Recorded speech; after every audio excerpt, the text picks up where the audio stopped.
They told us World War II ended in 1945, that the villains were defeated, the heroes returned home, and history was written. But what if the truth was far darker than we were ever allowed to know? Buried beneath classified files and erased testimonies lie 5 stories so disturbing, so carefully hidden, that even veterans dared not speak of them. These are the forbidden files the government never wanted you to uncover, and once you hear them, you'll never see World War II the same way again. In the bitter winter of 1942, the Arctic winds howled across the Barents Sea as Convoy RX-47, codenamed Operation Coldstream, departed from the northern coast of Scotland en route to the Soviet port of Murmansk. The mission was standard on paper: deliver essential supplies, fuel, arms, and food, to bolster Soviet resistance against the German invasion.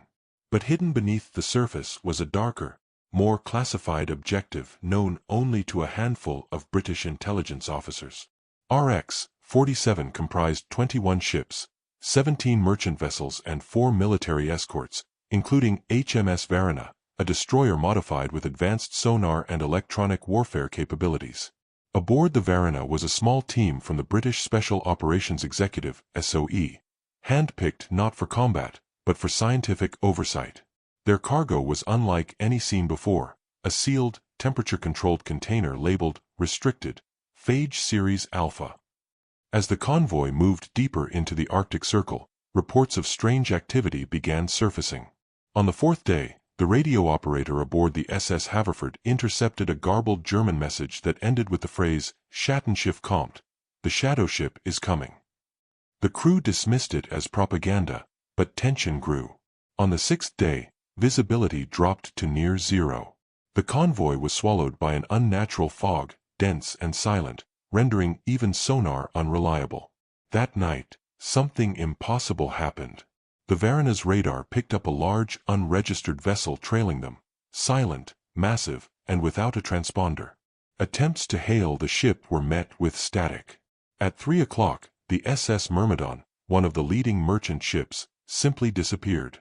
No explosion. No distress signal.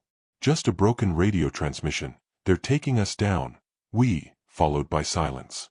The convoy scattered. Panic ensued. Destroyers circled and dropped depth charges blindly. The fog thickened. By morning, 3 more ships had vanished. No debris, no oil slick. Just empty water. Aboard the Varna, SOE officer Judith Grimsley began suspecting they were being hunted not by submarines, but by something else, possibly the product of Nazi occult science. Months earlier, British intelligence had recovered coded messages suggesting the Germans were experimenting with advanced cloaking technology in the Arctic, based on Tesla's abandoned resonance theories. Grimsley believed the shadow ship was a testbed for these experiments, capable of bending light and sonar, becoming functionally invisible. Day 8 brought the final transmission from RX-47, Operation Coldstream compromised. Advise immediate containment. Cargo must not fall into enemy hands. Then silence. After 3 weeks with no communication, the Royal Navy dispatched a search fleet. They found nothing: no wreckage, no bodies, not even the usual signs of iceberg collision. All 21 ships were gone. Official reports cited severe weather and ice hazards as the cause of disappearance. Families of the 732 crewmen received generic letters. The incident was buried under layers of wartime chaos. But in 1957, a Soviet fishing trawler reported finding the intact hull of the SS Caledonia, one of the RX-47 ships, embedded in polar ice 300 miles north of its last known location. Inside were bodies frozen mid-action, some sitting at mess tables, others huddled near engine rooms, as if flash-frozen in seconds. The mysterious container marked Phage Series Alpha was missing. Soviet intelligence quickly secured the area and silenced the crew. Decades later, in 1995, parts of Operation Coldstream were quietly declassified in the UK, including internal memos between SOE directors and Churchill's cabinet. The memos confirmed fears that the Germans had developed a prototype stealth vessel, Project Nebel, capable of disrupting electromagnetic fields and disappearing from radar. The British believed it had intercepted RX-47 and seized the phage sample. What was phage alpha? According to sparse notes recovered from Grimsley's journal, it was a viral agent cultivated to infect German grain stores, designed to collapse food supply chains by introducing targeted crop blight. A soft weapon, the British called it. But later analysis suggested it may have had dual applications, not just agricultural sabotage, but biological warfare. In 2008, a Norwegian expedition found a decaying structure on Svalbard Island, deep within a glacier. Inside were rusted German consoles, strange antenna arrays, and fragments of a vessel resembling blueprints for Project Nebel. One wall bore faded stenciled text, Erlösung liegt im Nebel, salvation lies in the fog. No one knows if the phage was ever deployed, or if it mutated. In recent years, strange patterns of blight and livestock sickness have been reported in Arctic settlements, consistent with an engineered pathogen. The area around Svalbard remains off-limits, officially due to environmental concerns. Historians continue to debate whether Convoy RX-47 was a casualty of German ingenuity, Allied hubris, or something more unearthly. But one thing is certain, the sea never gave back its dead, and the fog still drifts over the Barents, hiding secrets meant to stay forgotten. In the scorched sands of North Africa during the summer of 1941, British forces were embroiled in a deadly chess match against Field Marshal Rommel's Afrika Korps. The desert stretched endlessly, concealing both danger and opportunity. While tank battles dominated the headlines, a secret war was brewing beneath the surface, one so controversial that its details were buried by the British government for over 50 years. Known publicly as Operation Acrobat, the official objective was to cut off German fuel supplies by targeting convoy routes in Libya. But hidden within its operations was a darker mission codenamed Project Scorpion, a clandestine chemical weapons trial disguised as sabotage missions. The effort was led by Brigadier Alastair Denholm, an intelligence officer with ties to Britain's chemical defense establishment at Porton Down. Denholm believed the war would not be won by force alone, but by innovating the rules of engagement. Project Scorpion began with the formation of a specialized unit drawn from British and Commonwealth commandos, men known for their daring, silence, and ability to survive in hostile conditions. They were told they would be testing new neutralization agents in combat. What they weren't told was that these agents were experimental chemical compounds designed to induce disorientation, paralysis, and in some cases, death within hours of exposure. In June 1941, the team was inserted behind enemy lines near the village of Berhakim in Libya. Their mission, to infiltrate a German outpost, disable the fuel depot, and deploy a prototype chemical agent known only as VX Black inside enemy bunkers. The compound was a viscous black gas, odorless and nearly invisible when dispersed. Carried in modified smoke grenades, it was believed to induce respiratory failure in enclosed environments within minutes. The initial report, never released to the public, described the aftermath in chilling detail. German soldiers were found dead at their posts, with expressions of sheer panic frozen on their faces. Their bodies showed no visible wounds, but autopsies later revealed liquefaction of lung tissue. 2 British commandos were also exposed, despite wearing protective masks. One of them, Sergeant Douglas Hume, survived just long enough to record his symptoms in a personal notebook: violent spasms, foaming at the mouth, blindness, and total organ failure within 90 minutes. Hume's notebook was seized by military intelligence and declared classified. For decades, it remained in a secure archive under Porton Down. However, in 1999, an anonymous whistleblower leaked photocopies of select pages to a private military historian, revealing not only the symptoms but Hume's final words: "We are the test subjects, not them."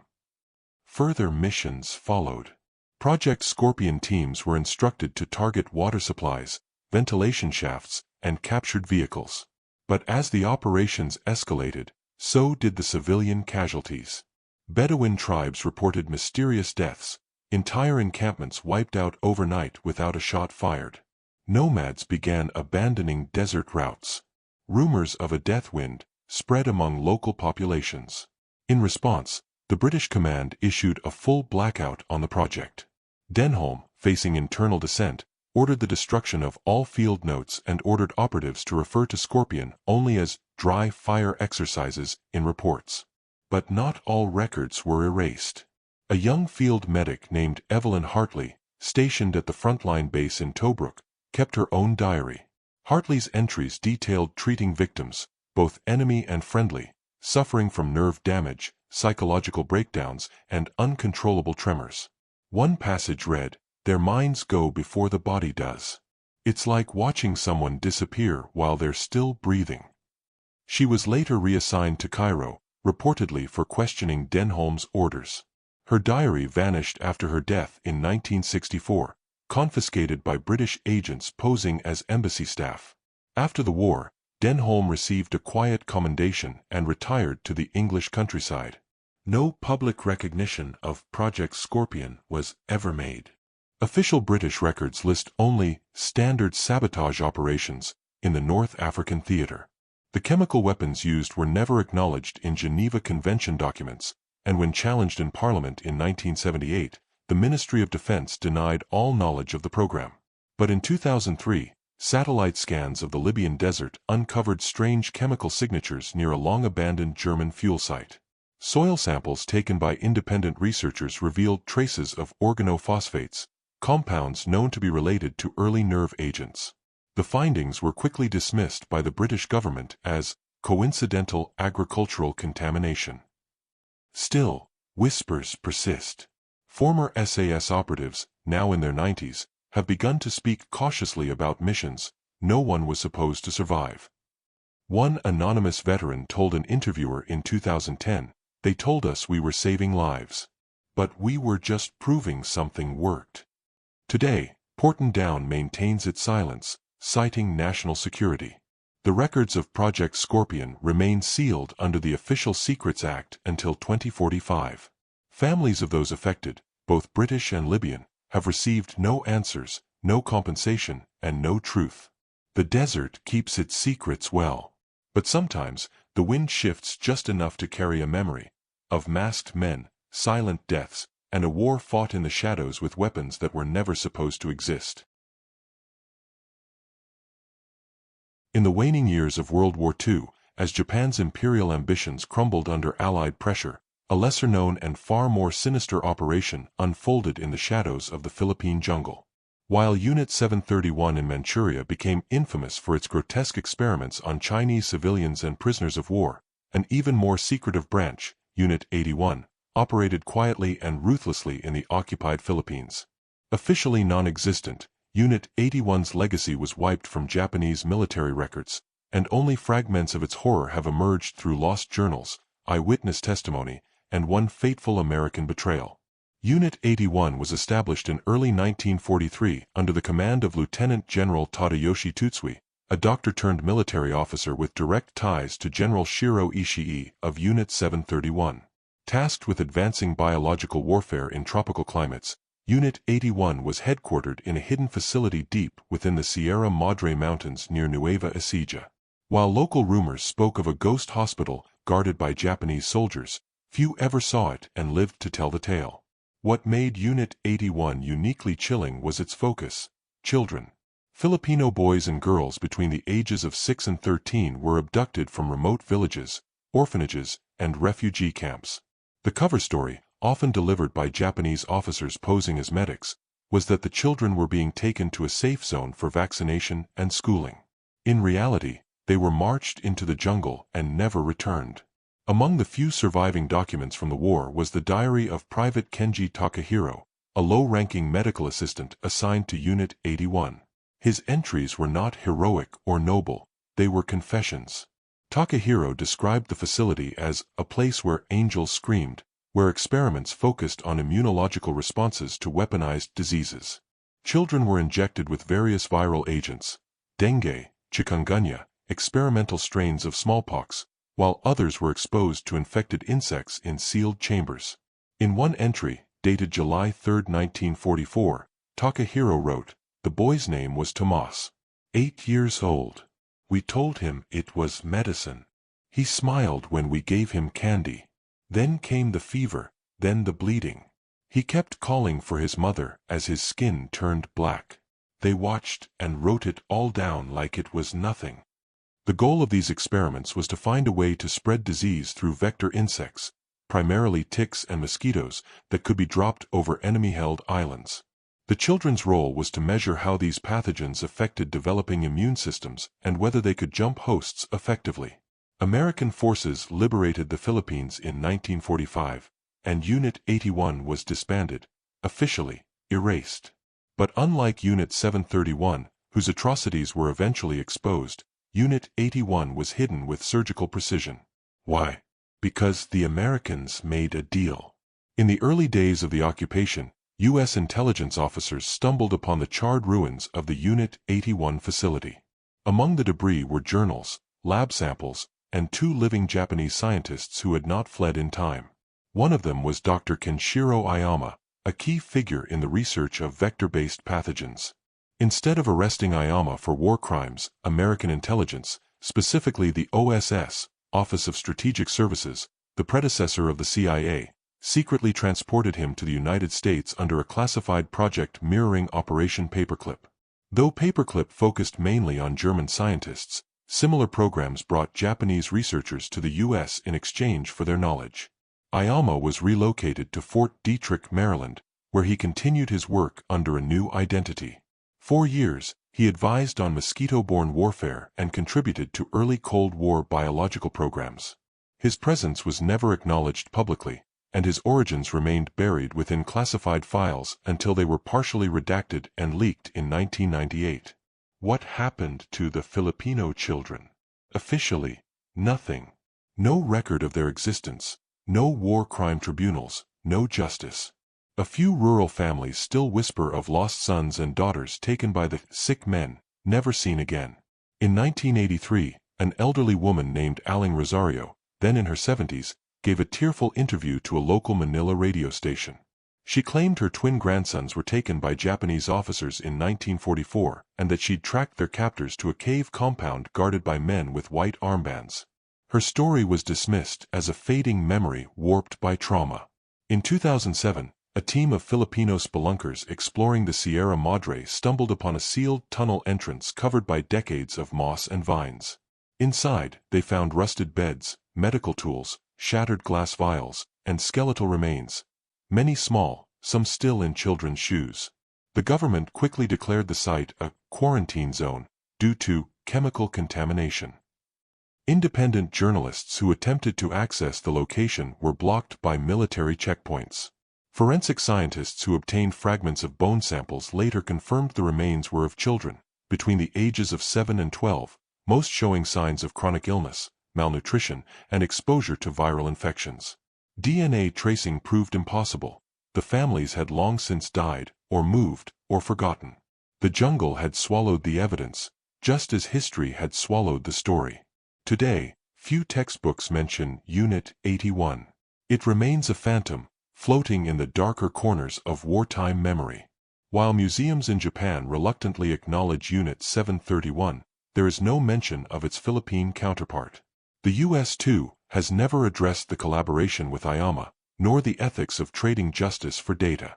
What remains are bones, whispers, and a question. How far will governments go to win a war, and how many children must be sacrificed before the truth is too ugly to speak? In September 1943, Allied forces launched Operation Avalanche, the invasion of mainland Italy through the beaches of Salerno. What was publicly declared as a hard-fought but successful amphibious assault masked a deeply buried incident, one that has never officially appeared in any Allied war records. It was an operation within the operation, known only to a small contingent of U.S. military intelligence and British SIS operatives. They called it Project Echo.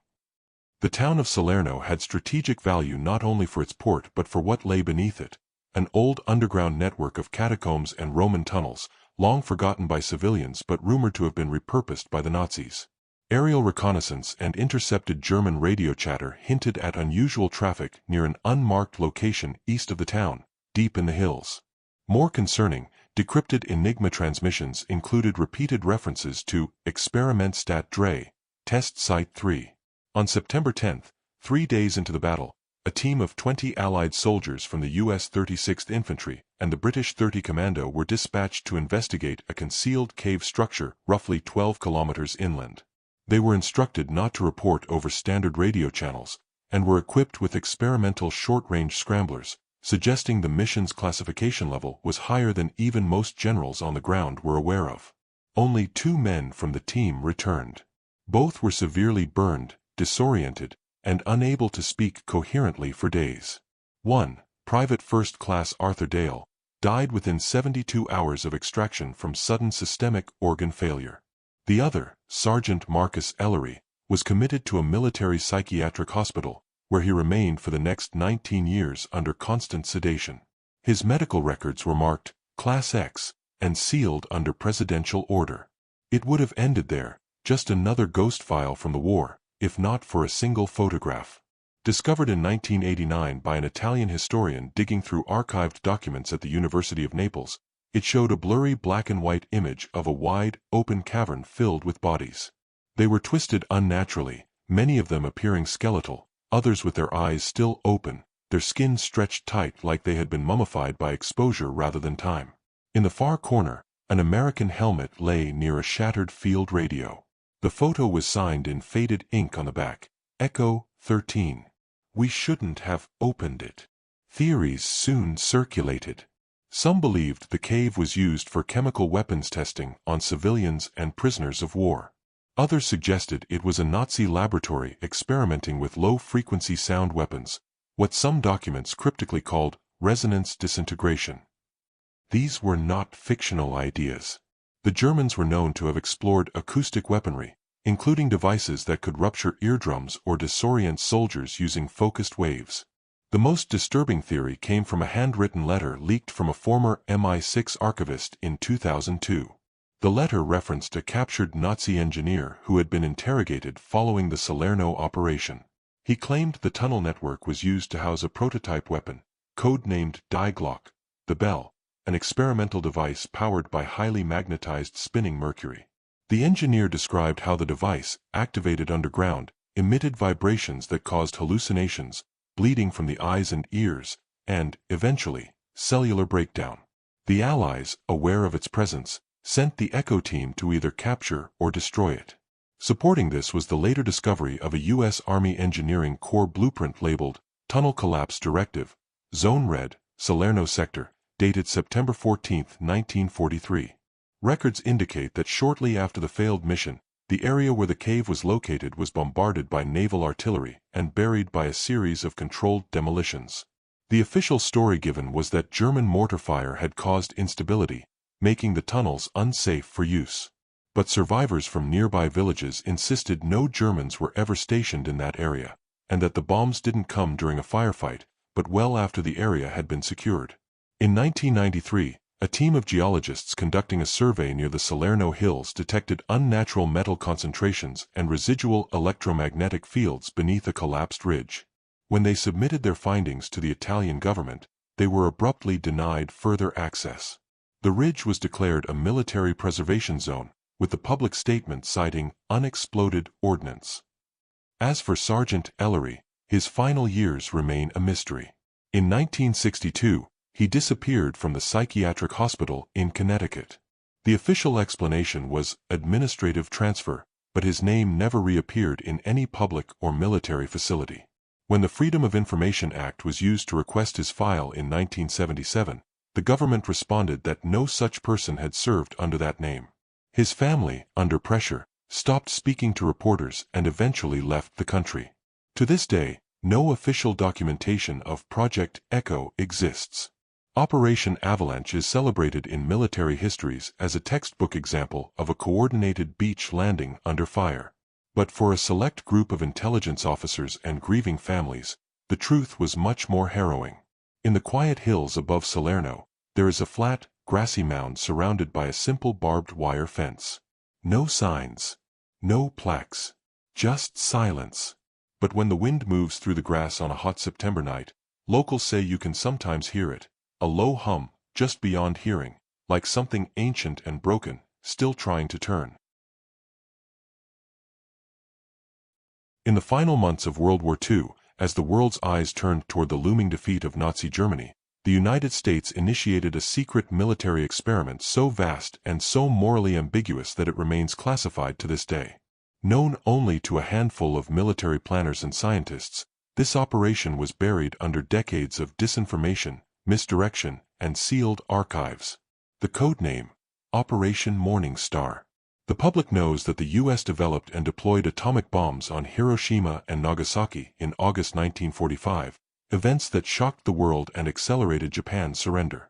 But what few realize is that these were not the only weapons America was preparing to test.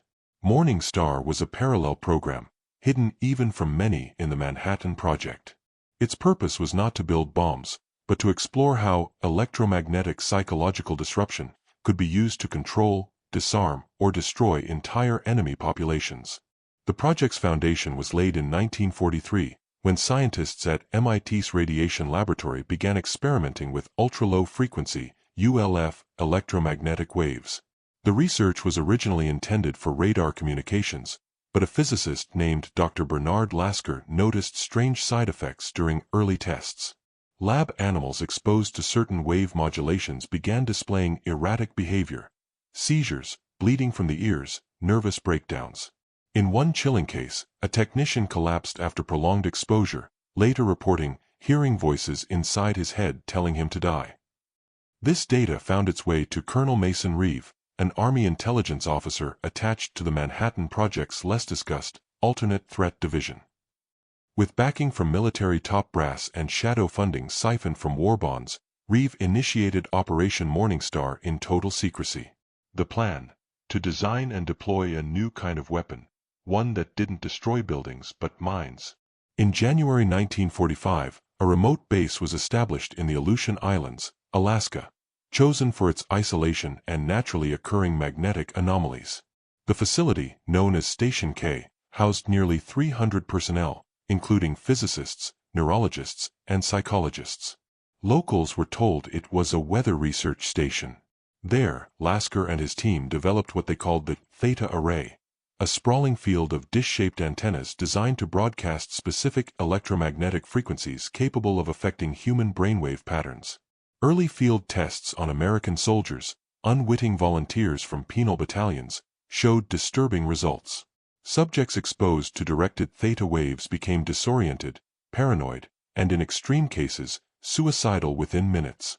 Others fell into catatonic states, their neural activity dropping to near flatline levels. Alarmed, yet fascinated, the military pushed forward.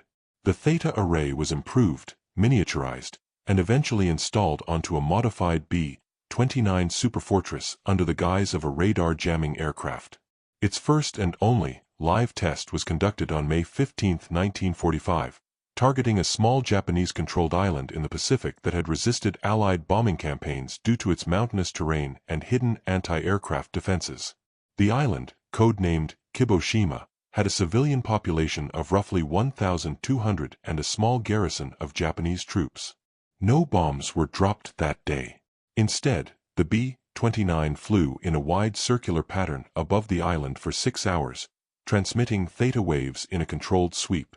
What followed was never publicly disclosed, but private testimonies from reconnaissance pilots and intercepted radio transmissions paint a chilling picture.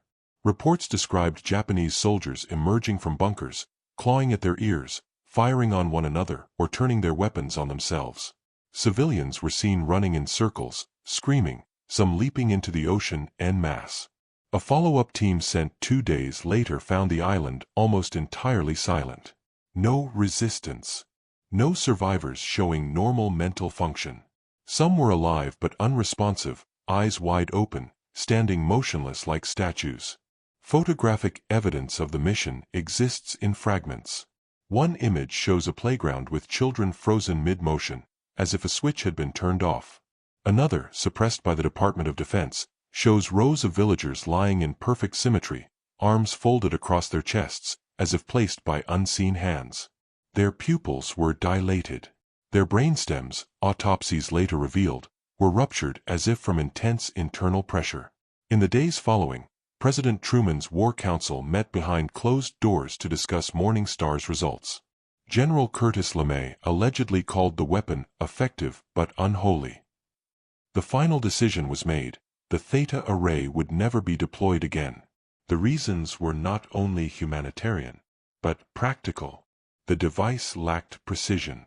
Prolonged exposure risked affecting pilots and Allied forces nearby. Additionally, electromagnetic interference made the weapon unstable, and technicians warned that a miscalculation could fry every brain within 10 square miles, including our own. Operation Morningstar was terminated on June 1, 1945. Station K was dismantled by the end of the year. All surviving personnel were forced to sign lifelong non-disclosure agreements and were assigned to unrelated projects. Many of them would later suffer from unexplained neurological disorders, seizures, hallucinations, dementia. Lasker himself was institutionalized in 1951 after reportedly trying to build a mine shield out of scrap metal in his backyard.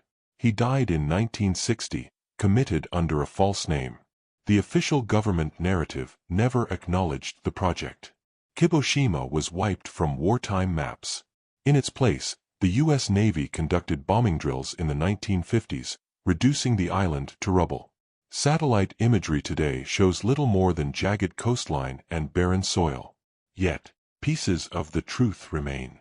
In 2014, a declassified memo surfaced, written by Colonel Reeve to General Groves, stating, "We have opened a door into a part of the human mind we were never meant to touch. The Theta array is not a weapon. It is a curse." And perhaps that's why Operation Morningstar was buried deeper than any bomb or battlefield scandal. Because it asked a question the world wasn't ready to answer. What happens when you conquer the enemy, not with bullets or fire, but by turning their own minds against them? Every case adds a new layer of mystery, leaving more questions than answers. Which one lingers in your mind, and what's your take on what really happened?